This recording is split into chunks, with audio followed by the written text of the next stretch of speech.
नमस्कार, आप देख रहे हैं न्यूज इंडिया। आपके साथ मैं हूं अभिषेक। संभल की शाही जामा मस्जिद पर दंगल जारी है। देश की सर्वोच्च अदालत ने याचिका पर सुनवाई करते हुए संभल की चंदौसी कोर्ट और स्थानीय प्रशासन के लिए आदेश जारी किया है। सुप्रीम कोर्ट के आदेश के बाद निचली अदालत के आदेश पर रोक लग गई है। वहीं इलाहाबाद हाई कोर्ट अब इस मामले पर अगला फैसला लेगा, यानी ये मामला अब हाई कोर्ट में आगे का रास्ता तय करेगा। लेकिन कब तक, ये फिलहाल बड़ा सवाल है। देखिए रिपोर्ट।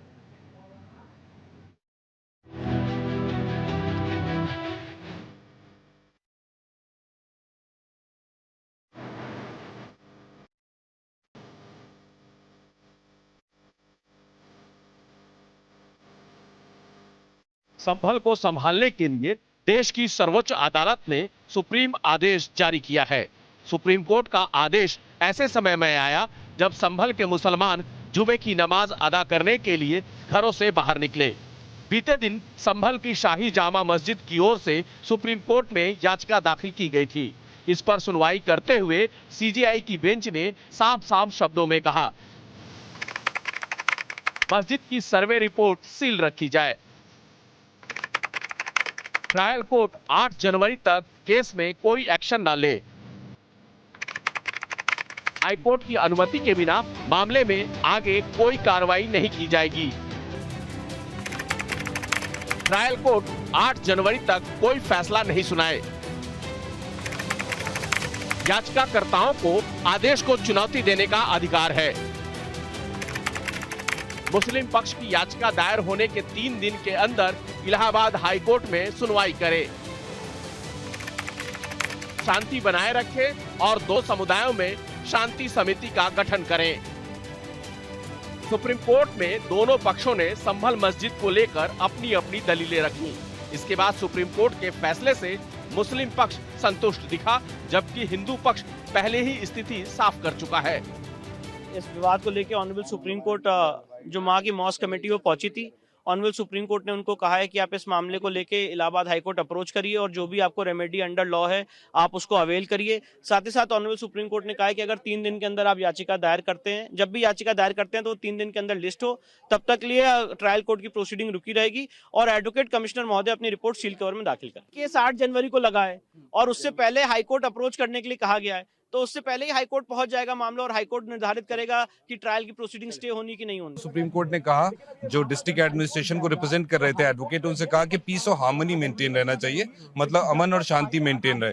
दूसरी बात ये कही कि अगर आपको 19 नवंबर 2024 का ऑर्डर आप चैलेंज कर रहे हैं, अपील फाइल कर रहे हैं हाईकोर्ट में, तो वो अपील 3 दिन के अंदर हाईकोर्ट में लिस्ट हो, एक बात। और दूसरी बात, जब तक वो अपील की सुनवाई नहीं होगी हाई कोर्ट में, तब तक निचली अदालत में सिविल जज की कोर्ट में संभल में जो सूट है वो आगे प्रोसीड नहीं करेगा, वो स्टे हो गया, स्टे ऑफ प्रोसीडिंग हो गया।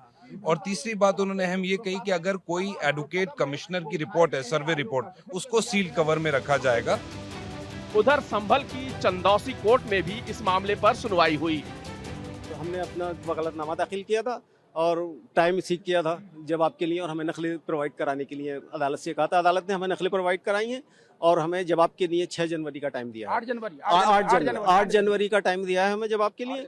और आज कमिश्नर साहब ने भी टाइम सीख किया, रिपोर्ट तैयार नहीं कर पाए थे, लेकिन उन्होंने ये लिख करके दे दिया कि हम कमीशन पूरा कर चुके हैं और दोबारा किसी कमीशन की आवश्यकता नहीं है और हमें रिपोर्ट के लिए टाइम दे दिया जाए। तो अदालत ने उन्हें 10 दिन का टाइम दिया है। कोई गुंजाइश नहीं है दोबारा सर्वे कराने की। अदालत ने उनसे राइटिंग ले लिया है कि हम कमीशन पूरा कर चुके हैं। सारे फोटोज और जितने यूट्यूब पे चल रहे हैं वो आप सब लोगों को पता है, जो जो परेशानियां आई थी, तभी तो पुलिस फोर्स के द्वारा इस्तेमाल। बेसिकली हुआ क्या, मतलब किस तरह की फोटोग्राफी थी, वीडियोग्राफी थी, और उसके अलावा कोई सैंपलिंग या सॉइल सैंपलिंग वगैरह कुछ भी नो नहीं? नो। तो फिर ये वजू का पानी बाहर निकाला जा रहा है या गड्ढे खोदे जा रहे हैं जिस तरह पे बाद में नहीं, ये सब भ्रामक खबरें हैं। कोई गड्ढा नहीं खोदा गया। वजू का पानी तो इसलिए निकाला गया था कि उसकी वजू खाने की फोटोग्राफी करनी थी। जब पानी होते हुए उसकी फोटोग्राफी नहीं होती। Advocate commissioner Ramesh Singh Raghav court में पेश हुए, लेकिन उन्होंने कोर्ट में सर्वे रिपोर्ट पेश नहीं की। 10 दिन जैसा मांगा था, कोर्ट ने अलाउ कर दिया 10 डेज, सब मिल गया। में क्या कुछ कमियां रह गई थी? कंप्लीट नहीं हो पाई है, तैयार नहीं हो पाई। 6 घंटे की वीडियोग्राफी, उस पर कंप्लीट नहीं हो पाई रिपोर्ट। अभी एनालिसिस कर रहे हैं उसका, रिपोर्ट का फोटोज वगैरह जो आए हैं उसके एनालिसिस करेंगे। एनालिसिस में मालूम होता है, क्लियर करेंगे। कोर्ट से 10 दिन के अंदर रिपोर्ट सौंपी जाएगी या 8 तारीख का तय की गई है? ना 8 तारीख को जो अपोजेंट है उनके WS फाइल करने के लिए। यानी कि 10 जी दिन के जी अंदर हाँ, 10 दिन हमें रिपोर्ट सबमिट करनी है। कोर्ट कमिश्नर हमें रिपोर्ट अपनी 10 दिन के विदिन 10 डेज रिपोर्ट सबमिट करनी है कोर्ट में। संभल की चंदौसी कोर्ट से सर्वे रिपोर्ट पेश करने के लिए 10 दिन का और समय मिल गया है, यानी 8 जनवरी को अब मामले की अगली सुनवाई होगी। उस दिन कोर्ट में सील बंद लिफाफे में रिपोर्ट पेश की जाएगी, लेकिन इससे पहले नया विवाद जन्म लेते हुए दिखाई दे रहा है। मुस्लिम पक्ष के वकील कह रहे हैं कि मस्जिद में अब सर्वे नहीं हो पाएगा, यानी अब तक मस्जिद में जो सर्वे हुए हैं उसी के आधार पर रिपोर्ट तैयार की जाएगी। उधर हिंदू पक्ष के वकीलों का कहना है कि जरूरत पड़ी तो कोर्ट के आदेश पर फिर से मस्जिद में सर्वे कराया जा सकता है। जितनी बार भी आवश्यकता पड़ेगी न्यायालय के आदेश पर टीम वहां जाएगी और सर्वे करेगी। और मैं समझता हूं कि सर्वे करना, किसी चीज की जांच करना और उसका विरोध करना ये बिल्कुल गलत है। जांच तो जांच है, जांच में किसी को क्या दिक्कत है? अगर आप सही हैं तो आपको जांच कराने में दिक्कत क्या है? क्या आवश्यकता पड़ गई कि 60,000 लोग उस पे ईंट पत्थर से प्रशासन पर हमलेबाज जानलेवा हमला करे? उसमें कितने लोग मारे जाते, तमाम लोग घायल हैं। तमाम क्या आपको न्यायालय पे विश्वास नहीं है? आप संविधान की प्रतियां लेकर उनके नेता फिरते हैं, तमाम लोग इस तरह से करते फिरते हैं और संविधान का ही अनादर करते हैं। ये कहां तक जायज है? मैं समझता हूं अगर न्यायालय आदेश दे रहा है और न्यायालय आदेश अग्रिम जांच के लिए और अधिक उसके लिए देता है तो जांच की जानी चाहिए और सबको जांच का और जांच की जो रिपोर्ट आती है और न्यायालय के आदेश का स्वागत करना चाहिए और उसे स्वीकार करना चाहिए। इस बीच संभल हिंसा को लेकर मुस्लिम पक्ष ने इलाहाबाद हाईकोर्ट में एक और याचिका दाखिल की है। इस याचिका में संभल के प्रशासनिक अधिकारियों के खिलाफ FIR दर्ज कराने की मांग की गई है। ऐसे में देखना होगा कि इलाहाबाद हाईकोर्ट इस पर क्या आदेश देती है। फिलहाल संभल मस्जिद में सर्वे को लेकर हंगामा बरपा हुआ है। हिंसा के बाद मुस्लिम पक्ष ने भी कोर्ट की ओर रुख कर लिया है, यानी अब संभल की मस्जिद को लेकर असली दंगल कोर्ट में होगा। गौर करने वाली बात यह है कि मुस्लिम पक्ष ने अभी तक सर्वे कराने के खिलाफ हाईकोर्ट का रुख नहीं किया है। इसलिए 8 जनवरी को निचली अदालत में क्या होगा इसके बारे में अभी कुछ कह पाना मुश्किल है। न्यूज इंडिया के लिए संजीव कुमार की रिपोर्ट।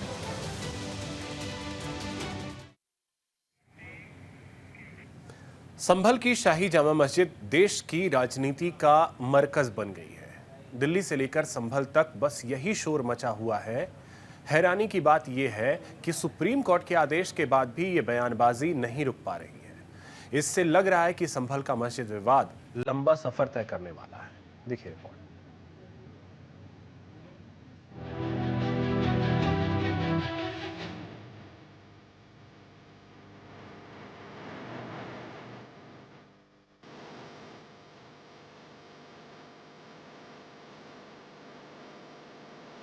संभल जामा मस्जिद पर सुप्रीम कोर्ट के आदेश के बाद भी सियासी गलियारों में राजनीति जारी है। मस्जिद को लेकर नेता लगातार बयानबाजी कर रहे हैं। समाजवादी पार्टी के सांसद जियाउर रहमान बर्क ने मस्जिद पर सुप्रीम कोर्ट के फैसले की सराहना करते हुए संभल हिंसा की जांच की मांग की है। हमने SLP डाली थी और अल्लाह का शुक्र है माननीय सर्वोच्च न्यायालय ने उसको मंजूर करते हुए उस पर जो जजमेंट दिया है वो काबिले तारीफ है। अगली डेट तक जो 6 जनवरी लगाई है उस पर रोक लगा दी है सर्वोच्च न्यायालय ने और उसके साथ साथ जो रिपोर्ट है उसको बंद लिफाफे में रखने के लिए कहा गया है। उसके साथ साथ जो प्रशासन है उसको हिदायत की है कि वो न्यूट्रल रहे।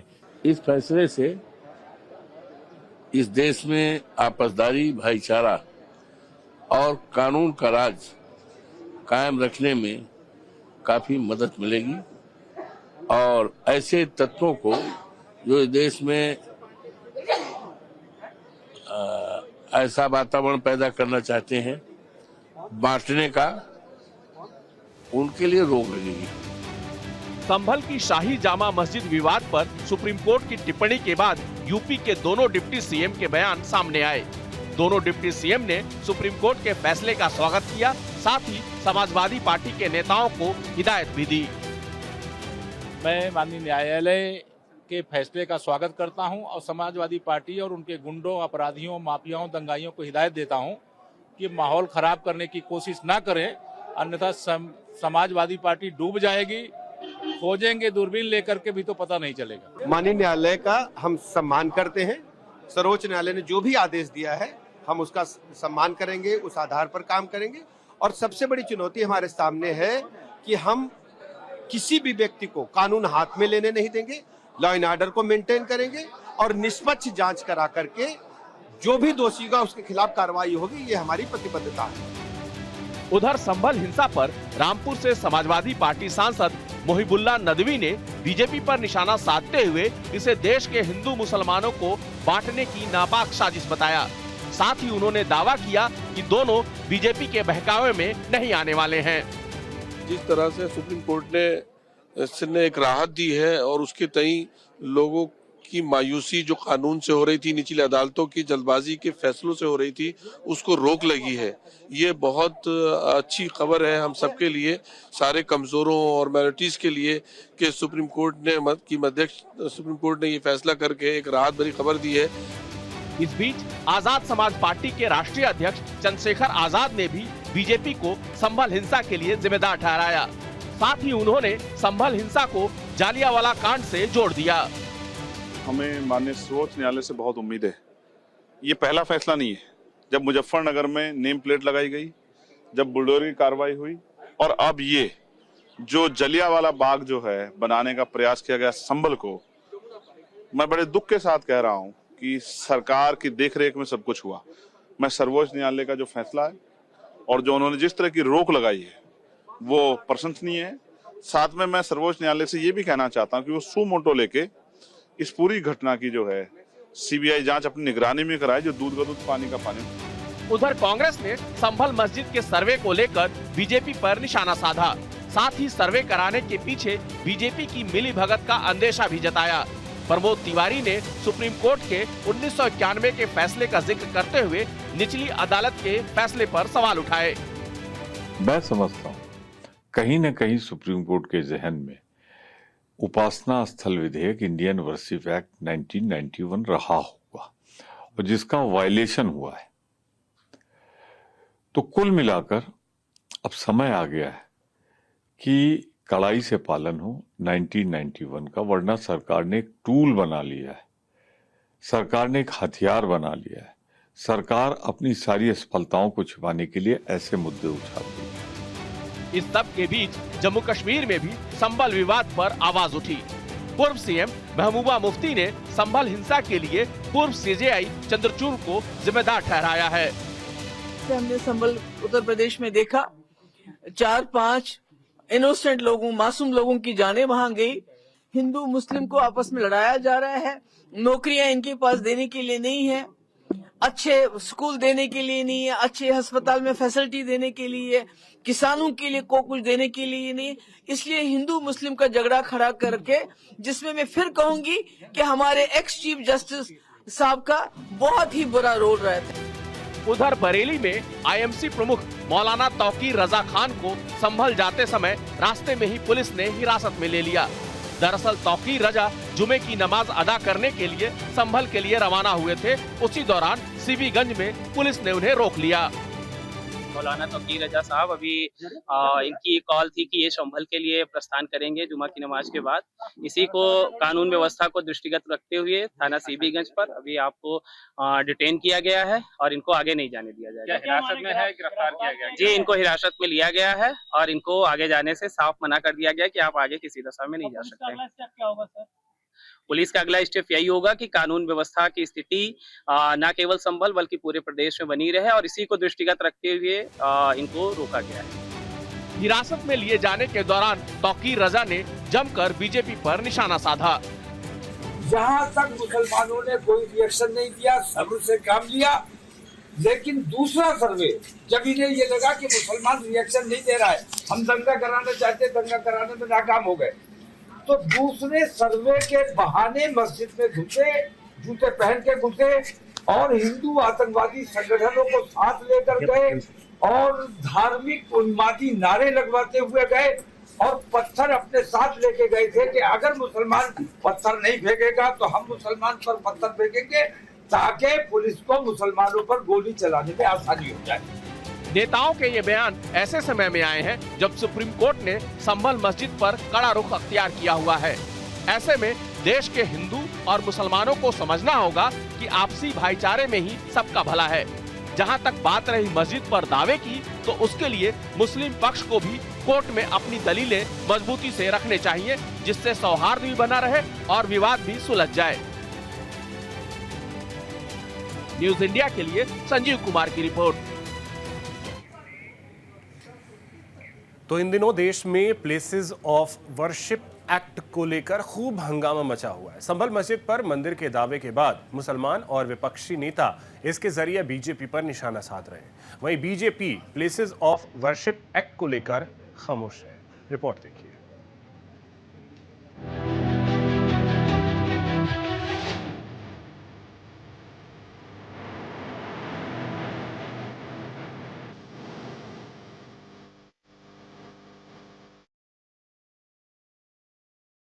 देश में एक बार फिर प्लेसेस ऑफ वर्शिप एक्ट 1991 की चर्चा होने लगी है। इससे पहले ज्ञानवापी मामले में इसकी गूंज सुनाई दी थी। उसके बाद संभल मस्जिद पर इस एक्ट को लेकर घमासान मचा हुआ है। ऐसे में सबसे बड़ा सवाल उठता है कि आखिर प्लेसेस ऑफ वर्शिप एक्ट 1991 है क्या, जिसको लेकर मुस्लिम पक्ष और विपक्ष बीजेपी सरकार पर निशाना साध रहे हैं। साथ ही दावा कर रहे हैं कि कानून के तहत संभल की जामा मस्जिद को कोई हाथ नहीं लगा सकता। केंद्र सरकार ने राम मंदिर आंदोलन को देखते हुए 1991 में प्लेसेस ऑफ वर्शिप एक्ट 1991 पारित किया था। 15 अगस्त 1947 से पहले बने किसी भी धार्मिक स्थल को दूसरे धर्म स्थल में बदला नहीं जा सकता। अगर कोई धार्मिक स्थल से छेड़छाड़ कर उसका मूल स्वरूप बदलना चाहे तो उसे 3 साल की कैद और जुर्माना हो सकता है। प्लेसेस ऑफ वर्शिप एक्ट 1991 पूर्व पीएम पीवी नरसिम्हा राव के नेतृत्व वाली तत्कालीन कांग्रेस सरकार लेकर आई थी। प्लेसेस ऑफ वर्शिप एक्ट का मकसद धार्मिक स्थलों के मालिकाना हक को लेकर हिंदुओं और मुसलमानों के बीच कानूनी विवाद को रोकना था। अयोध्या में राम मंदिर केस की सुनवाई के दौरान भी इस कानून का इस्तेमाल किया गया। हालांकि इस कानून से अयोध्या विवाद को दूर रखा गया। इसके पीछे तर्क दिया गया कि यह मामला अंग्रेजों के समय से कोर्ट में था। ऐसे में इस कानून से इसे अलग रखा जाए।